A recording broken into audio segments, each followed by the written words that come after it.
I did hit unmute, I swear. I promise. I made that mistake last night, and I tried to... Yeah, never mind. Anyway, we're fixed again now. So, thank you for joining us for what is rather an impromptu live stream. For anyone who was watching the stream I did last night, I did mention that I was hoping to watch along with the Starship launch, and then they went and selfishly postponed it by a day. So I wasn't sure if I was going to bother doing a stream. I didn't know whether I was actually going to get to watch it tonight or not. So I was keeping an eye on it, and I've just seen they've started, or they're about to start doing the propellant load on the rocket, and the SpaceX stream should be starting up soon. So once it does, we'll probably bring that up, and we can have a bit of a watch along, and hopefully the damn thing actually flies, and they don't hold it for too long, because once the flight's finished, I'll probably be heading to bed. So let's get the rusty cam up. There are plenty of people wanting to know what the dog's doing. The dog is doing what the dog does best, which is just, well, looking at me. Lots of people in the watching, which is great. Yeah, I knew it was a pretty last minute stream that I threw up, so I didn't know how many people would be jumping in. Granted, I did just give myself a slight scare there when I looked at the wrong stream. I was looking at NASA spaceflight stream. I thought there was 6,000 people watching mine. I just had a minor panic. Hello. He's after the attention already. Yes, you want to get in on the deal, don't you? So anyway, how is everybody doing? Are we all looking forward to a Starship launch? And hopefully this thing goes, well, better than last time. Would be good. The last one, well, half of it went quite well. The main half of it, not so well. People can only see your arse, dog. Yes. Hello, high five. Who do we have in the chat? Regan K, you should try to film one of these starships in person. It would make a very interesting video. I would absolutely love to get out there to shoot one. Unfortunately, it's a bit of a logistical nightmare being on the wrong side of the Atlantic.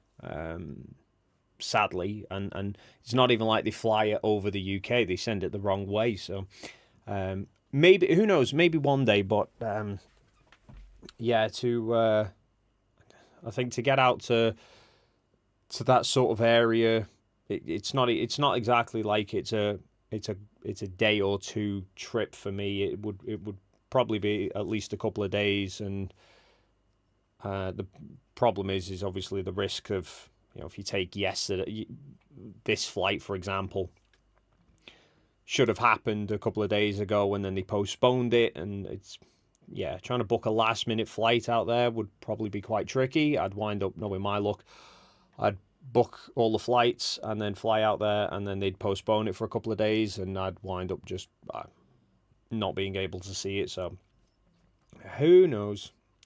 What I really need them to do is hurry up and start rolling this thing out worldwide and launching them from the UK. That would make things a lot easier. Atlantic doing good, thanks. Hello from Rio de Janeiro.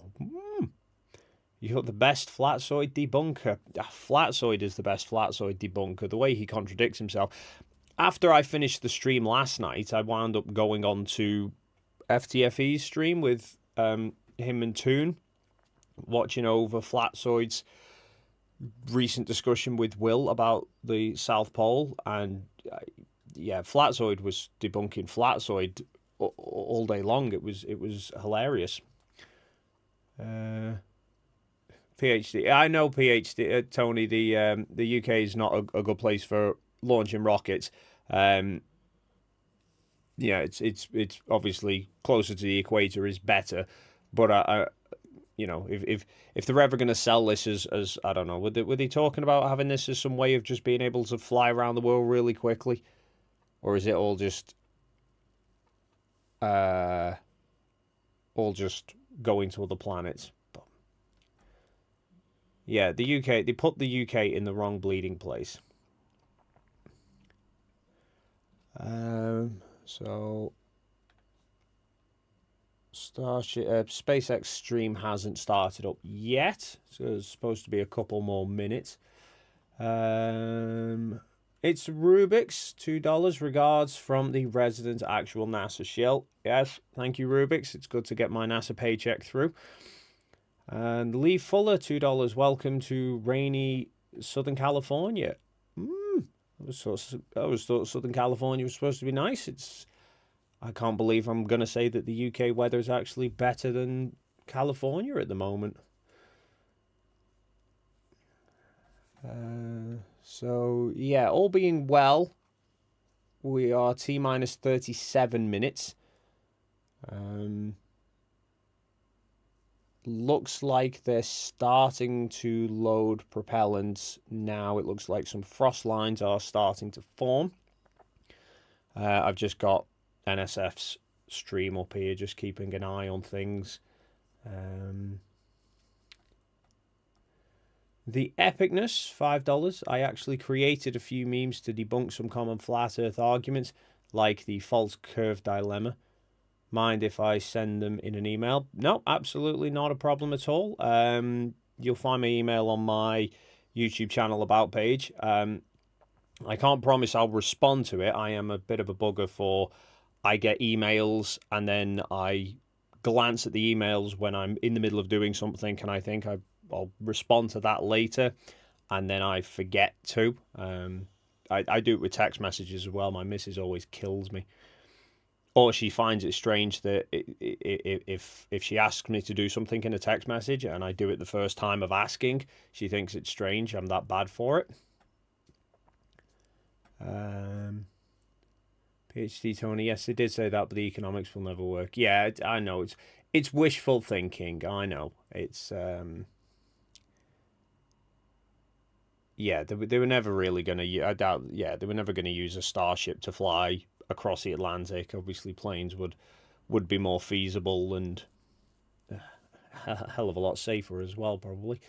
Kathleen McCory with a $3 super sticker saying bye-bye. Are you leaving already, Kathleen? Oh, okay. Well, thanks for stopping by if you are heading off.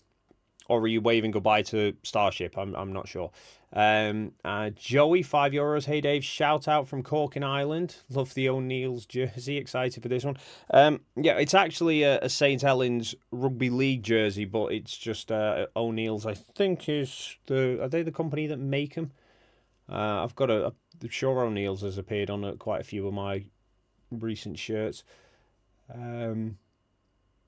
Yes, Cork, beautiful part of Ireland. Pretty sure I do a couple of years ago. I did go around a good chunk of Ireland. Cork's southern, isn't it? If I remember rightly, I went around a few areas of Southern Ireland. I'm sure I visited Cork. Where are we at here? It takes 20 refueling launches each moon trip. Yeah, getting Starship to the moon does take quite a few refuels. It's a slightly bigger ship to try and land on the moon than like Apollo did, which is something that conspiracy theorists always get confused with when they say that, you know, how come a Starship, how come Elon says that you need multiple refuels to get to the moon? Because they are trying to land a building on the moon, whereas Apollo was trying to land a tiny little van-sized, well, obviously not van-sized, but you get the idea. There was a hell of a lot more mass that they're trying to land on the moon now. So yeah, they need to fuel it, whereas Apollo launched the lunar module with its fuel already on board, whereas Starship uses its fuel getting into orbit. It's yeah. Ken P gifted 1 membership. Thank you very much, Ken. Who's the lucky recipient? Brandon. Brandon, you are now a member courtesy of Ken P. It's a Rubik's. They're also trying to 3D print a moon base out of the moon too. That'd be an interesting one to see, although I keep seeing these random video clips of them like 3D printing houses and everything now, so who knows? It's exciting times ahead for sure. I think we're a way off that, though, at the moment. It's obviously they're still at the moment just trying to get Starship into something that they can reassuringly use again and again and know that it's actually a solid system before they start trying to send people up in it. But it's it's exciting times to see all of this and so open and public. It's like, obviously I love the Apollo era and reading up about all of that, but obviously I wasn't around to see any of it, so it's nice to be able to see it this time around. Although, yeah, they are taking things, I say potentially, arguably taking things slightly steadier than they did with Apollo. It's certainly more a complicated job that they're trying to do with Apollo, but we're on 8 flights now, and haven't actually made it to orbit. Although, actually, to be fair, Apollo did come off the back of the Gemini and Mercury flights, so that you could argue those were sort of the foundational building blocks, and they had plenty that went wrong. But yeah, I think it's going to be exciting times when I think from what I'm hearing, hopefully, if this flight goes well, I believe this is still the version 1 booster that they're launching, but it's the version 2 Starship. And I believe if this flight goes well, they could potentially be looking to try a tower catch with it next flight. Might be pushing it, but maybe that's wishful thinking. But that'll be fun to see. I don't know how they would, whether they would, presumably they would wait until the second tower is fully up and running before they do that. I don't know whether they would, how quickly they could get the booster off the tower. As in, could they catch the booster back on Tower 1 and then have it offloaded before the Starship came back around to catch it, or whether they'd have to do 1-to-1 Tower 1 to the other. But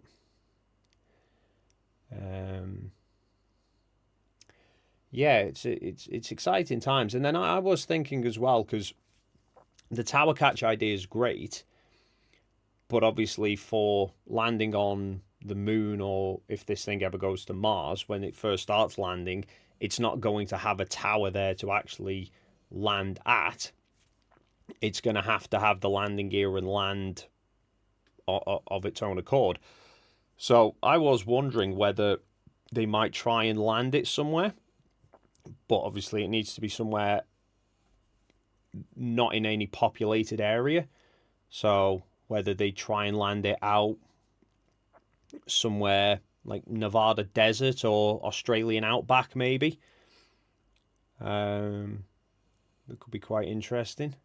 Douglas Jenkins, sorry, just checking in. I'm not watching any content related to any of Nazi Musk's companies. Later, love you, bye. Well, thank you very much, Douglas. Yeah, I'm keeping politics out of this. I'm just enjoying it for the rockets. I shouldn't do that, should I? No. I'm doing it for the rockets, not the politics. Lee Fuller, $2. I was 7 when I watched the first moon landings. You lucky duckly. I wish I'd. Looking back on it now, yeah, it must have been an amazing thing to experience. But I mean, I'm just enjoying getting to look at all of it back now, and it's insane how much of it is documented and how much they've kept hold of. It's still all there to find. It's just conspiracy theorists find it very difficult to research.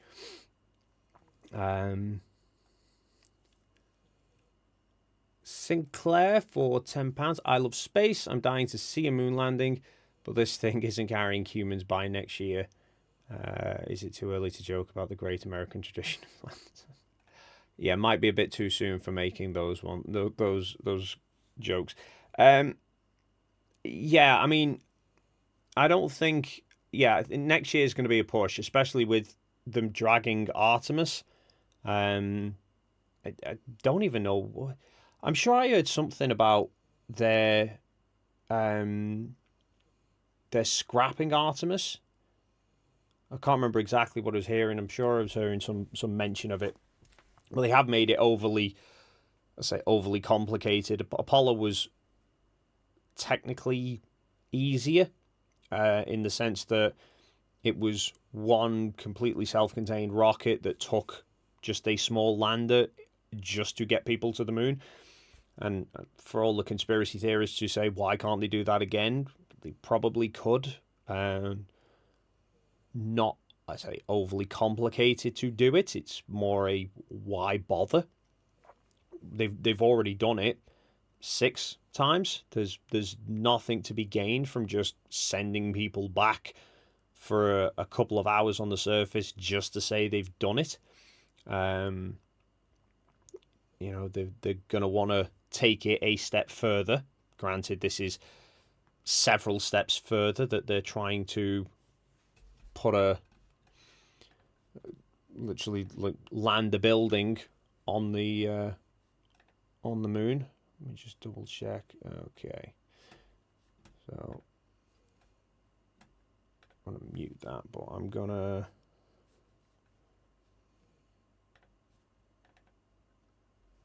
try and bring this stream up. Let me screen share with my chat. There we go. So,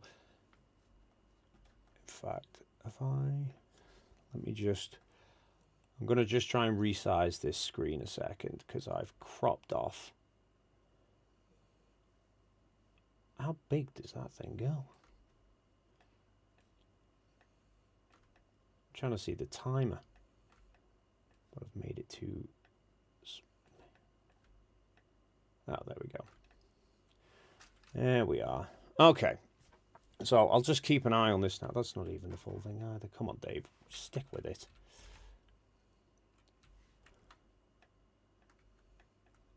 Don't mind me, everybody. I'm just breaking things. I can't get the... I was hoping to get that full screen and it's not letting me do it. It's got the timer in the top corner that's now cut off, but we're coming on 25 minutes anyway. So, all being well, we'll be heading off on time. And now I need to catch up on people's comments again now. Sinclair, I don't think they're scrapping Artemis 3, but I've heard a rumour it might get wrapped up with 4. And I'm sure somebody else, I saw somebody comment saying that SLS was garbage. I think the problem is SLS, typical kind of government systems, I suppose, that, at least from my take on it, obviously SpaceX, private company, so they've got less restrictions in what goes on. Like, they can basically just do, I say, essentially as they please, whereas NASA, being government funded, are under the control of the government in the sense that they need approval for the budgets from the government, and the governments don't want to spend a load of money. So when they did Apollo, Kennedy basically just wrote them blank checks and said, whatever it takes to build whatever is needed, get it done. Whereas now for Artemis, there's not that same desire from the government to chuck a load more money into a new space program. They're going to turn around and say, we want it, we'll let you do it, but we want it done as cheaply as possible. So they wound up in a way of, I suppose, trying to save money They were trying to develop a system that's built off the technology that they already had established from the shuttle, rather than building something new. And arguably, it's not worked as well as it could have potentially done. Yeah. Plus, then you think, when did Artemis 1 fly? It was a couple of years ago since Artemis 1 flew, and it was a few years before that they had that it was starting to be developed. It's taken a very long time to develop it, and they've only launched one flight of it because, well, I suppose I think what they want to do is sort of fix as many problems in one go, whereas like SpaceX now are very much a case of, we'll take it one step at a time. We'll launch an entire rocket just to make one improvement, then we'll launch a whole new rocket just to make another improvement, whereas it feels like maybe NASA are trying to solve 3 or 4 problems between Artemis 1 and Artemis 2 to do everything in as fewer launches as possible. But yeah, it's kind of a bit of a headache seeing a private company trying to work alongside a government company with 2 completely different concepts, and it really feels like trying to fit a square peg in a round hole sometimes. It's just Busload UK 499. Have you looked into the new smart mount telescopes on the market, e.g. Dwarf Lab, C Star, Great for Galaxies, Nebula, Lunar and Solar Photography? I haven't, no. I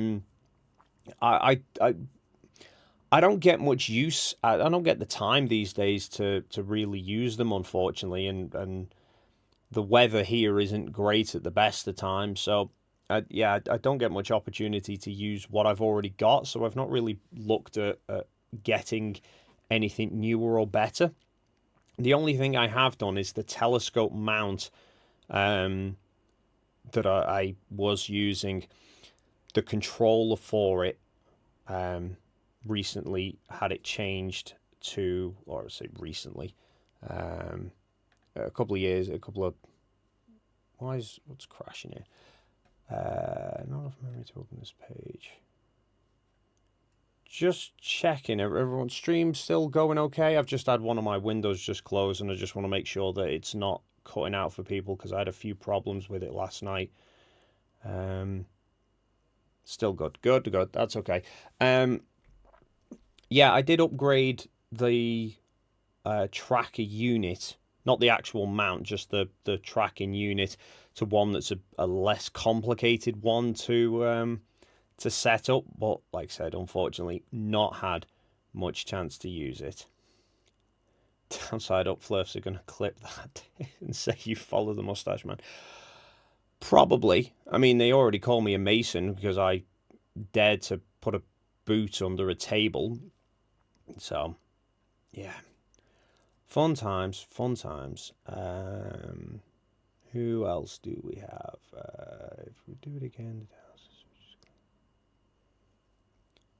Submachinery. If we were to do it again, doubters would just claim CGI anyway. Assuming you're referring to the moon landings, you'll always have some who will deny it. I think it would be harder to dismiss it this time, because there will be much more focus on live broadcasts, and the quality of the footage that will be broadcast would be a lot higher as well, which then inevitably makes it harder for, if stuff is CGI'd, it's harder for it to be passed off as fake, as real if it was actually fake. So Dave McKeegan, Chinese might try a moon landing for propaganda purposes, possibly. I know they've been obviously pushing things forward a bit in the last couple of years as well.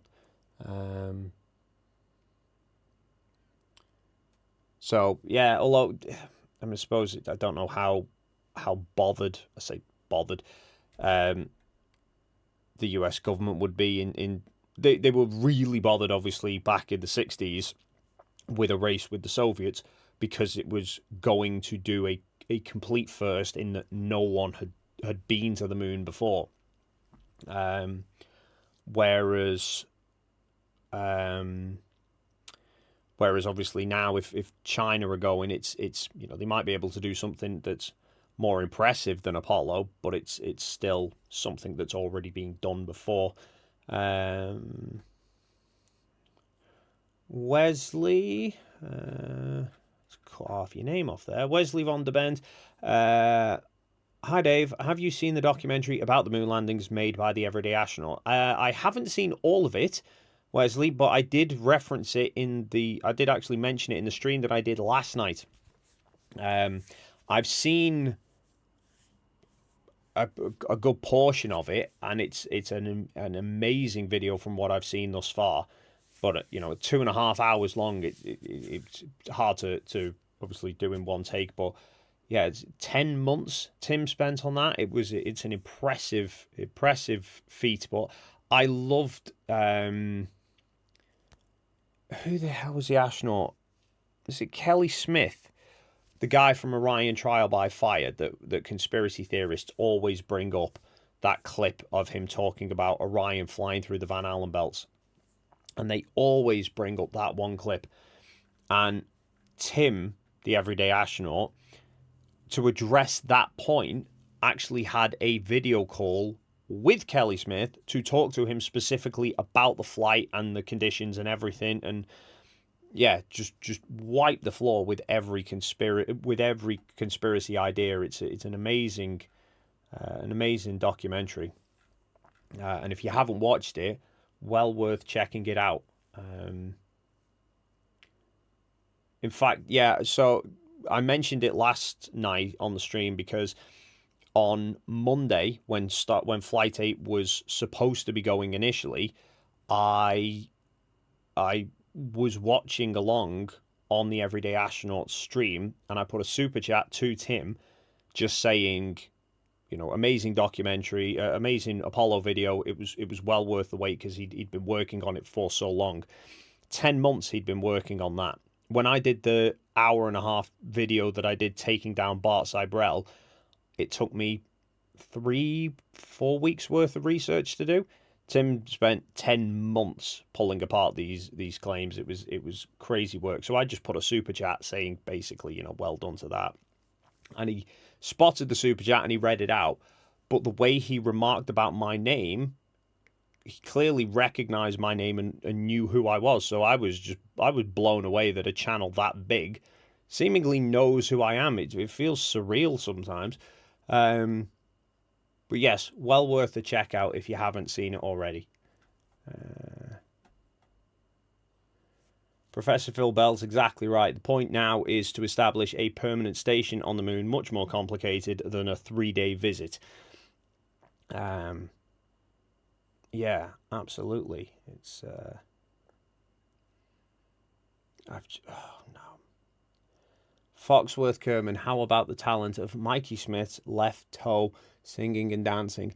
I am already regretting subscribing to that channel because I got the notification before, and the notification has a picture preview, and I was nearly sick. Brandon, did I catch the Firefly landing either live or the landing video? I didn't catch it live, but I've seen I've caught a snippet of the landing video since, and it's going to get called fake. In fact, I'm pretty sure it's already being called fake because, conspiracy theorists. But 2M for 50 DKK. Good thing is Elon is barely relevant with what goes on at SpaceX. He comes up with ridiculous ideas. The true innovators are the workers at SpaceX.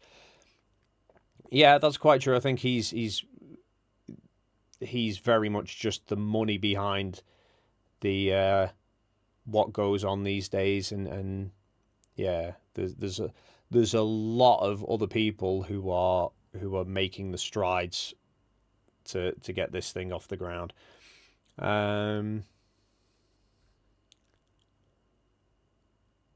Charlene War for $2 Canadian. Your amazing live stream success awaits you. Well, hopefully. I mean, it's still fairly early days. I'm still trying to get to grips with how to do the live streams and, you know, how to start a live stream and remember to unmute the microphone, which is, I'm doing well so far. That's 2 days on the bounce. I've managed to do that one, but, you know, I'll get there eventually, I'm sure. Where did I get up to? Everything's jumping around. Dr. Akula the Count for $5 Australian. Had lots of fun watching you, MC Toon, Craig, FTFE the other day. You guys are fun. That was a fun stream last night. Yeah, I'd finished up on my stream just as Craig and Toon were going live. There was an element of I didn't want to overlap their stream.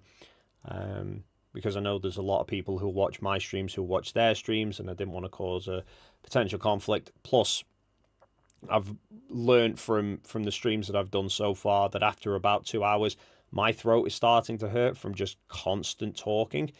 So I figured that by the time from when I started my stream, it would be about 2 hours to when their stream starts. So I thought that would make a good sort of crossover point to just call it quits. Then Craig seemed to get the idea that I'd sort of dropped it specifically because of him, and seemed to feel really bad. So I wound up just saying I'll jump in with you for a bit, and then yeah, he introduced me to Mikey Smith's toe, and I've been feeling queasy all day. Down to 11.5 minutes now so far. I think everything's still going okay. The NSF stream clips, because SpaceX aren't actually showing us the rocket at the moment, but the fueling's still going on at the moment. Lee Fuller, $2 Dave, are you using OBS? I am using OBS, yes. Basically because it's free, really. I got OBS quite a while ago. For when I think it was about 2 years ago, when I first started doing these videos on flat Earth and moon landings, and then I started to see the likes of Craig and Toon and everyone doing regular-ish live streams, and I thought that might be something I'd enjoy doing. So I had a look, how do you do live streams? Somebody suggested OBS, so I got OBS. Then realised that I didn't really have a clue how to use it. Accidentally went live with just the OBS logo in view. Panicked, switched it off. Had somebody message me saying that my account might have been hacked because this random stream just appeared.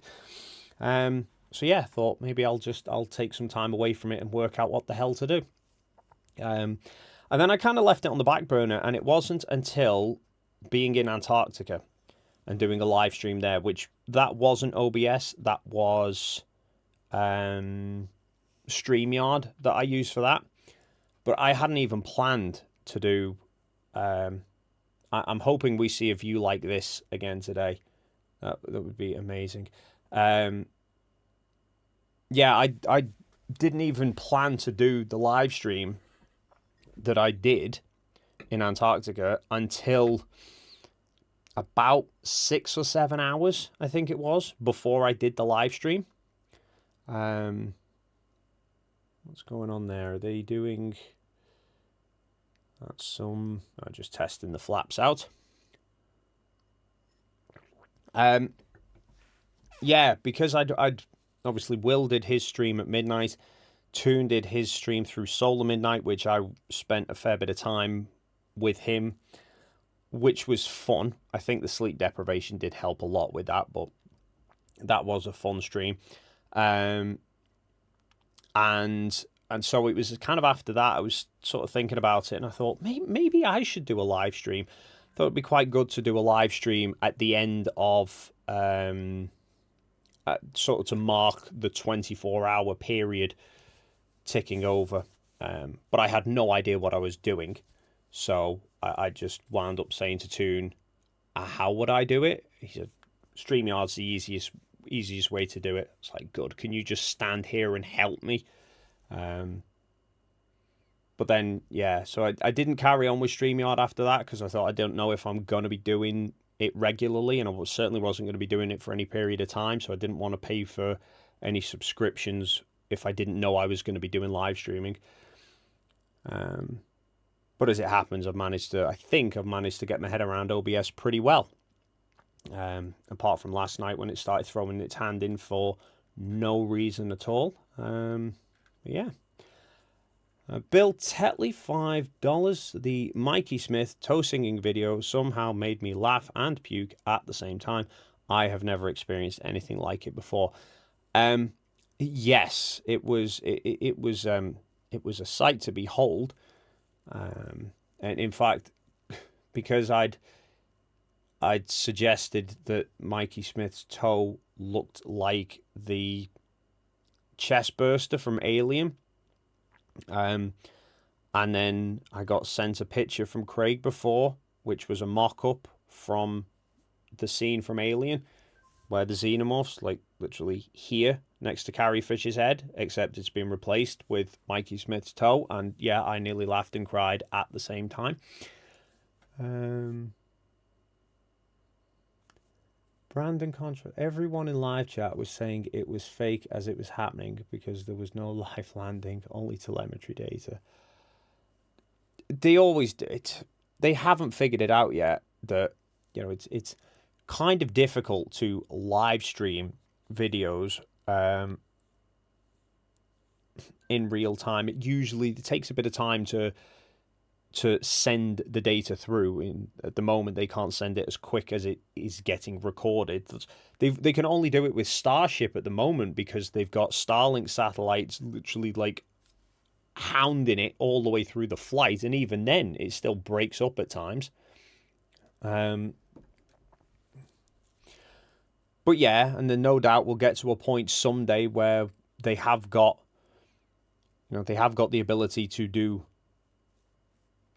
live stream 4K recordings of the things as they're landing, and then they'll say it's fake because now they're doing it.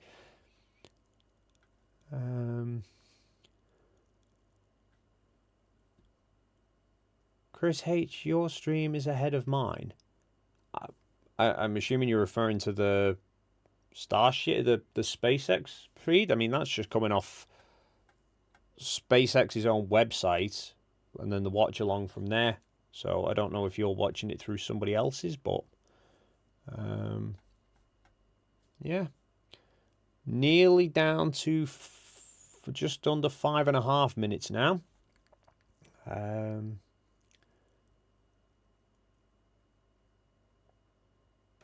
A name I am not even going to pronounce. Who's the British guy talking? We came for the doggo. The doggo is unfortunately seemingly not that interested in watching rockets fly. If he can't chase it, I don't think he's too bothered by it.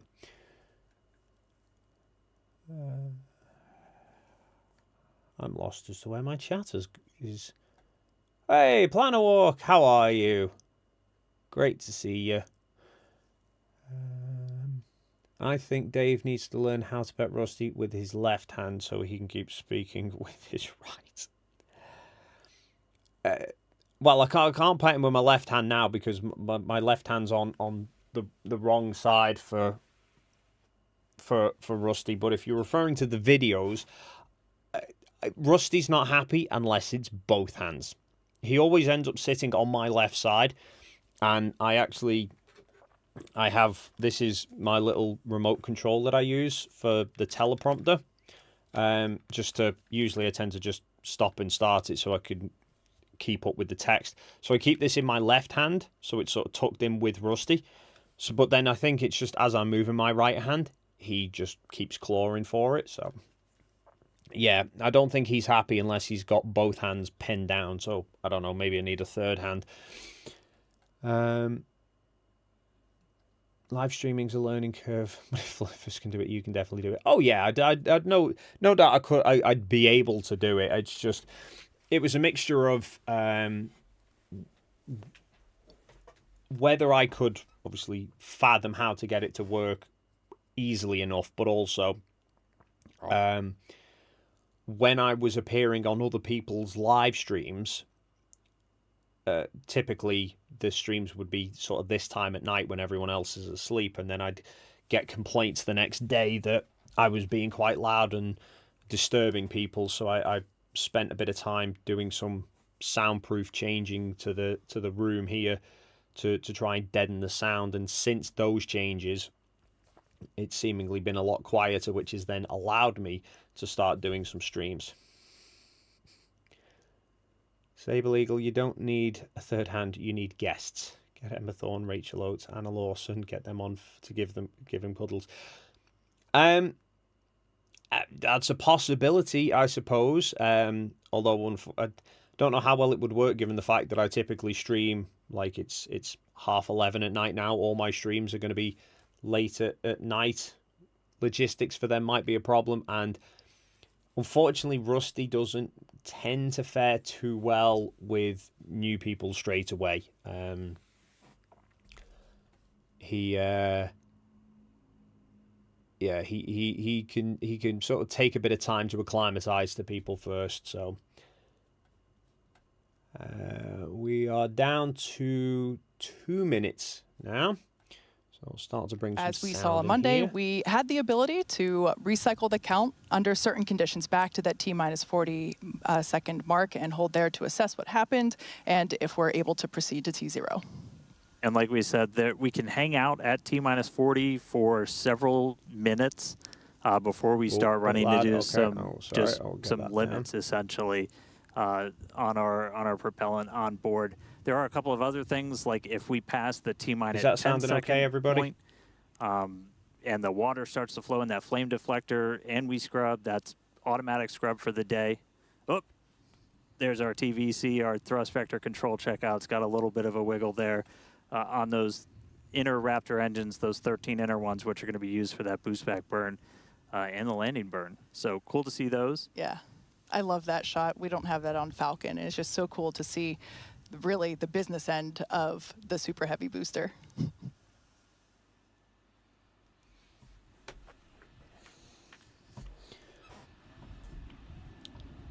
I've not been listening to the audio. Is everything going okay, or are they potentially looking at troubleshooting problems? 10 seconds away find out in from about that 6 T-minus seconds. 40 hold. We'll see.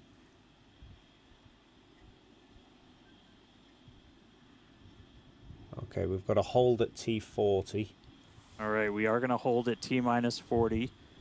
We're watching the temperatures on the ship right now for the ship fuel. Sounds like they're working through that. We might be able to release that hold shortly.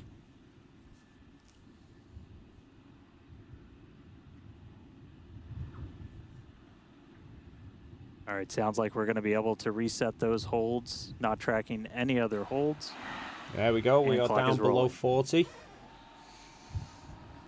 And the clock is rolling once again. We're now T-minus 30 seconds till the liftoff of the 8th flight of Starship. Our flight director, Joe Schleicher, today is go for launch. Let's listen in as he takes us through the final seconds of the count.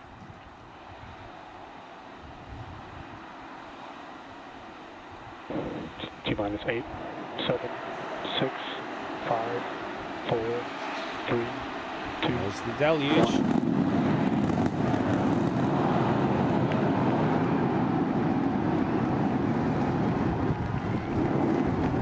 We got the ball. That thing's definitely going. Vehicle pitching down range.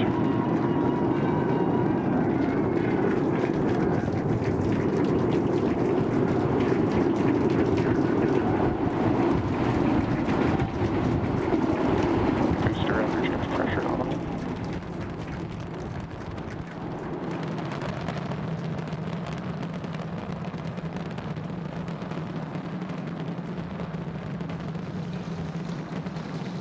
All right, we're a little over 40 seconds into the flight. We are Booster seeing shift, 33 power out of telemetry nominal. 33 Raptor engines ignited. Boosters pushing us downrange over the Gulf. Next milestone coming up in just under 10 seconds is going to be max Q, that max aerodynamic pressure. Rusty's thrilled by it.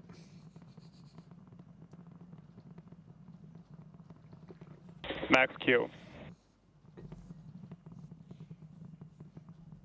All right, so we're through max Q. That's the heaviest stresses it's kind of seeing on the way up. Wow, that was pretty incredible. I'm still recovering. That was amazing. Beautiful views of the vehicle on ascent, pitching It's going to hit downrange the firmament away at some from point, isn't it? the launch tower. Next thing coming up is hot staging. So we're going to look for 6 engines to ignite on ship while we're still attached to the top of the booster. We'll see all but those 3 center engines shut down on booster. And then let's see if the upper stage can survive it this time. We're hearing the initial call that we are go for booster catch back here at the launch tower.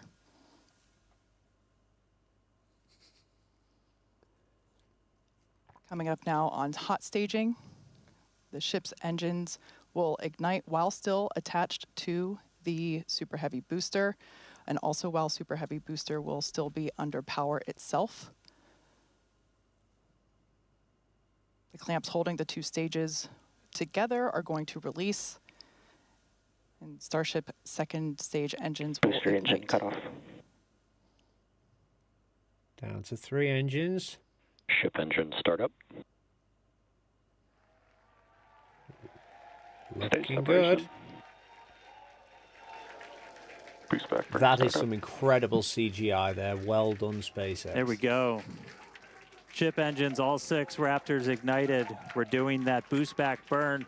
Looks like we got 11 of the 13 that we command for Total that, booster so return. that's going to Wow. start sending the booster back. We are still go just for make booster it out there, return, even firing with back 2 the other way. Raptors out during that boost back. We can do a full duration one.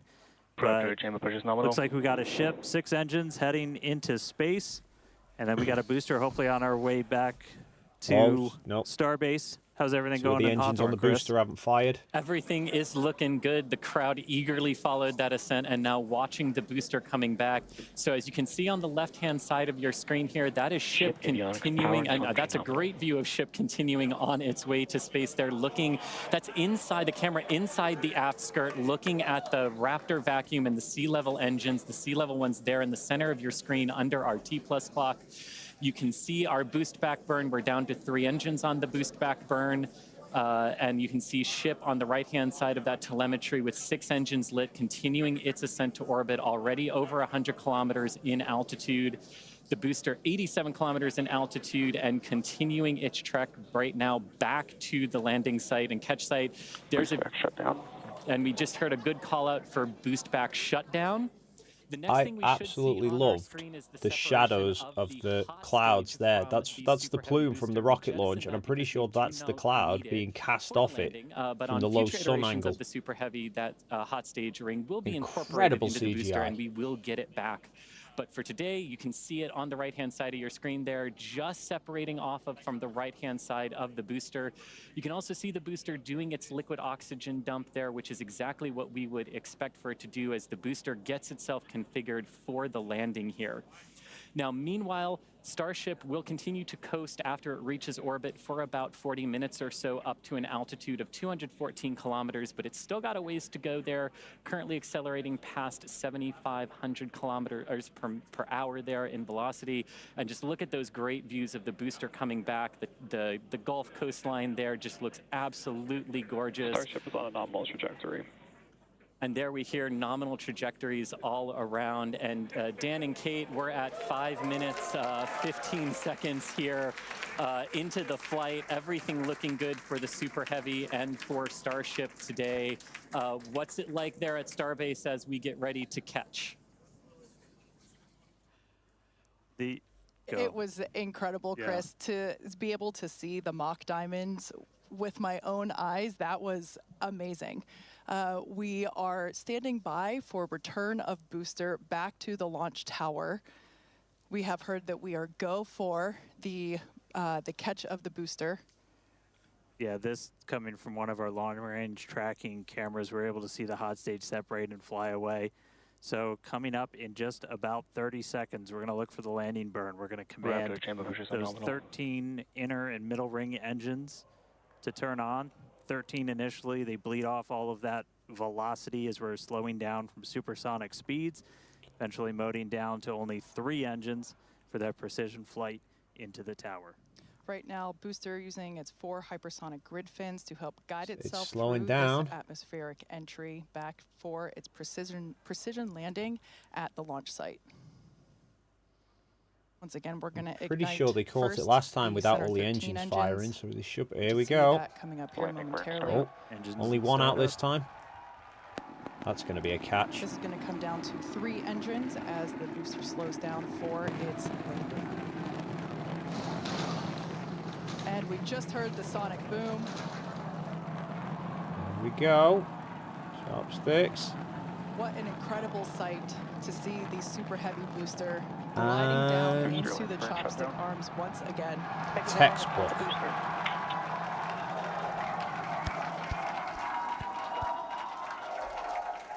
Stuck the landing. Wow. That will never get old. And the flat earthers right now will be calling out CGI, no doubt. Ignore all the people who are,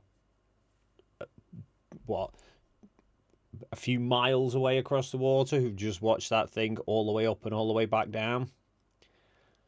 I'm not envious of them at all. Is that the... That looks like the plume from the launch still. Yeah, this thing's still burning away. Ah, well, that looked incredible. I can only imagine how good it sounded. And is that? Oh dear, what's going on there? And we just saw some engines go out. It looks like we are losing attitude control of the ship. Oops. That's not meant to be doing that.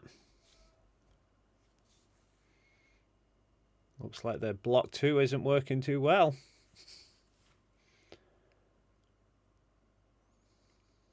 Ship FTS is saved. So we're still getting video down from the ship. You can see we've lost several engines and we've lost attitude control of the vehicle. They're dumping the fuel. They're going to blow that up. Oh no! What's going on with the fuel levels there? Oh, it'll be sloshing around in the tank, won't it? You can see it all. Bits of it burning out, and there's probably pull the plug on it right about there. Oh no, we're still going. So we'll continue to stick with it.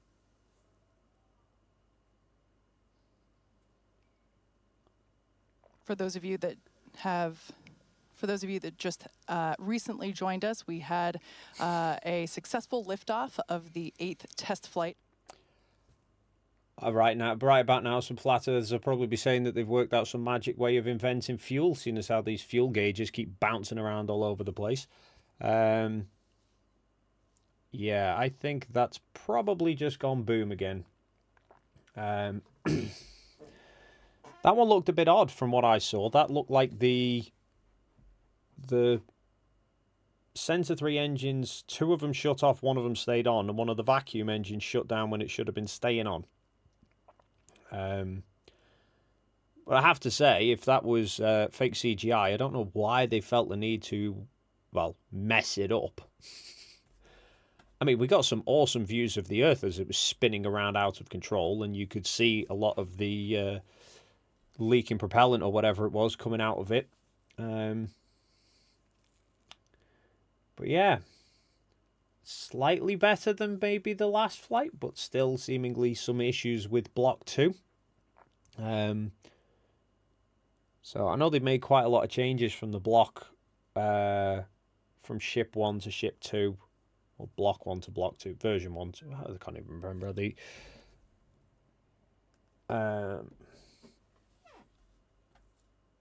Yeah, so still a few issues to work through, I think, but I mean, they've got the booster catch nailed down pretty well now.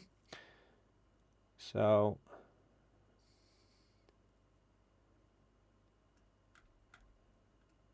I couldn't even keep up with the chat while that was going off. That was yeah.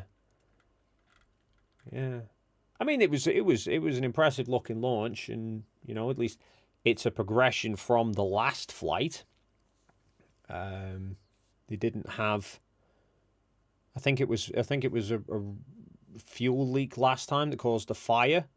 That didn't look like any fire that I could see.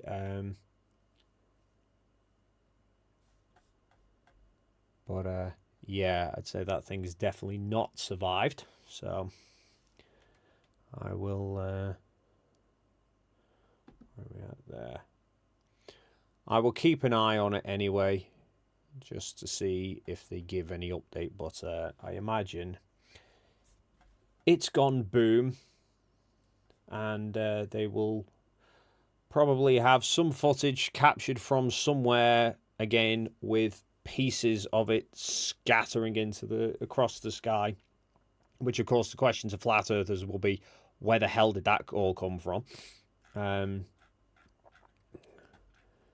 then there was a couple of super chats whilst we were going that I've got a few here that I've not caught up with. Lee Fuller, to you, $2. Feel free to reach out. OBS live event expert here. Thank you very much, Lee. I think I'm doing okay. Well, unless you lot can tell me otherwise, but you know, I've computer's not caught fire or anything at the moment, so I'm calling that success. Let's put it this way: my stream's certainly going more successful than Flight 8 is currently going. Jay Donacci, $5. Hey Rusty, this guy next to you keeps talking while you're trying to sleep. He doesn't seem to be bothered, do you? Nope, nothing. Aperture Attic. Amazing what Unreal Engine can do. It is impressive. It's very impressive. In fact, the video that I shot today that I'm currently working on is all about Flatsoid's Unreal Engine claims and the magic that he thinks that Unreal Engine can do. Basically recreating reality. 42M20DKK. It hit the dome. It looks that way. Bill Tetley, $20, sending this one out to my grandpa, who is no longer with us. He worked for NASA through North American Aviation, Rockwell Aerospace, from Friendship 1 to the Columbia disaster. Miss you and love you still, Grandpa. Very touching, that, Bill. Very touching indeed. And yeah, Friendship 1. That was back Mercury, wasn't it? That's he's seen a lot. Yeah, incredible. Ooh, what am I doing here? I was just nearly adding a random person as a moderator. That could have been fun.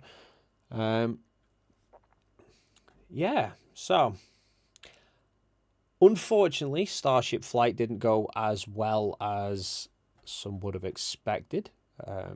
It went well enough to make flat earthers cry, though. So we'll call that a bonus.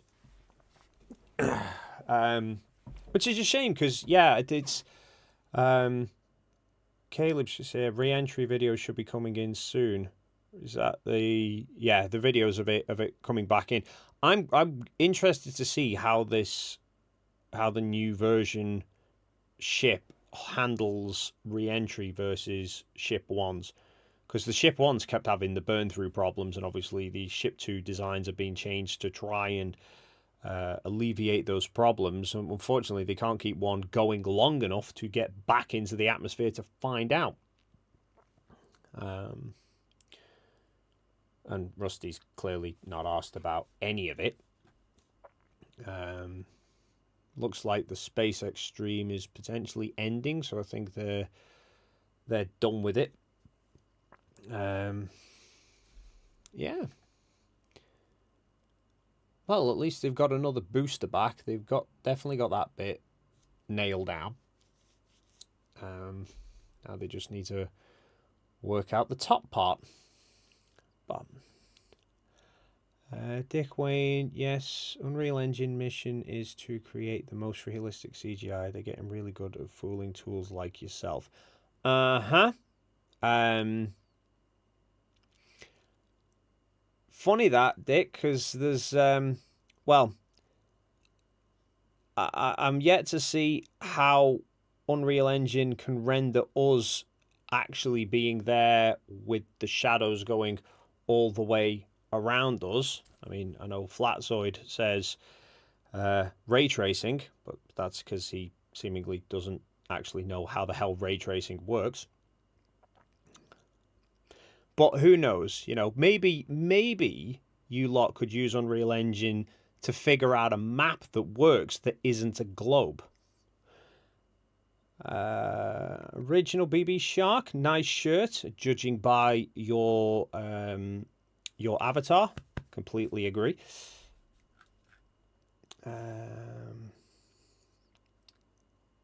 Yeah, fun stream. I'm probably going to wrap this up now, seeing as how, well, SpaceX has wrapped up Starship in several hundred pieces across the ocean. And I think Rusty's ready for bed. And, yeah.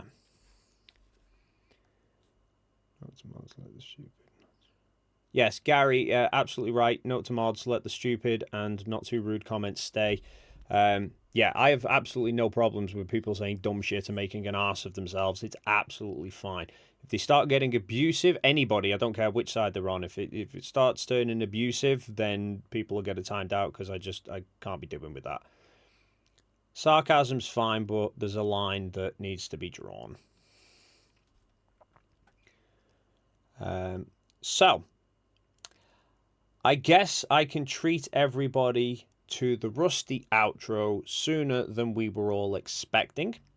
Because it's getting on for midnight now, and yeah, I think it was about 2:30 in the morning that I went to bed, having stayed up with Craig and Toon, so I'm going to call it. Rusty, I think, called it bedtime about an hour ago, so yeah. I want to say thank you to everyone who has stopped by to watch. Who knows, we might even get to do it for Flight 9 as well. But for now, I'm going to bid you all a good night, and I'm going to leave you with this.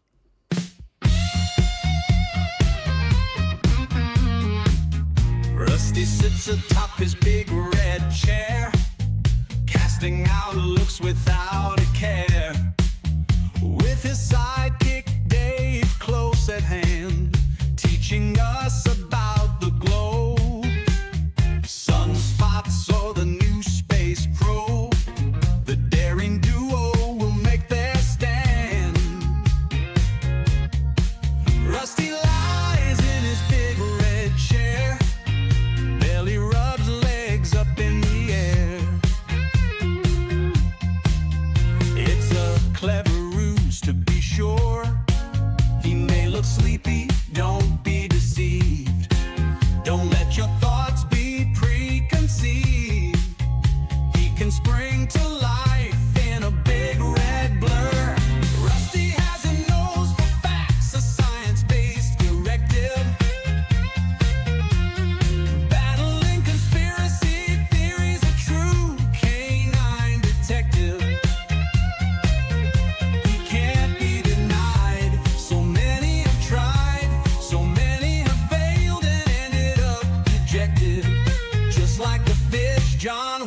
Rejected. So many of them to be corrected. Rusty sleeps in his big red chair. Those floppy ears still hear, I swear. He dreams of conspiracies to come. Dave leaves him be, he knows the score. It's action that this hound lives for, and his foe